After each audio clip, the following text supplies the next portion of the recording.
Salve, salve, rapaziada. Hoje aqui um vídeo novo. Vou mostrar como tirar o som original da ideia, o Palio, que usa esse modelo também de moldura. A gente vai tirar o original para pôr na multimídia da Pioneer. Vou mostrar aqui como que tira, né, esse rádio do lugar.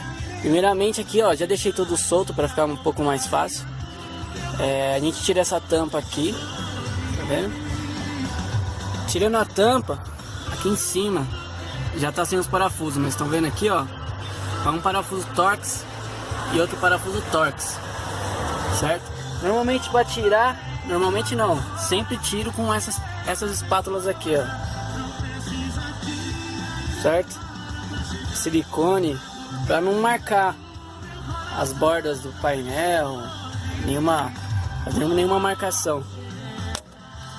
Você tirou a parte de cima, não puxa, que ela tá travada ainda. Na parte de baixo aqui vai ter esse parafuso. Claro, não vai dar pra ver, tá com esse acabamento.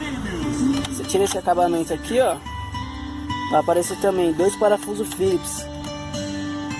Você tirando essa parte é um pouco complicado, mas dá pra fazer tranquilo. Usando a espátula, você vem do lado e tira. Não vai sair nessa facilidade, tem que ter um pouco de calma.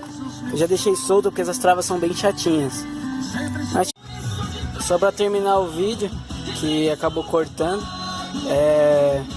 soltando essa parte, a gente solta esses 3 parafusos Torx na parte de baixo. Não sei se dá pra ver, que eu já tirei o parafuso. Tirando isso daí, o som já tá solto. Aí é só fazer a instalação. Tirando isso, é bem simples. Espero ter ajudado vocês nas suas dúvidas também, assim como tem bastante gente que tem dúvidas, né, como tirar esse tipo de moldura. Beleza? Falou, um abraço.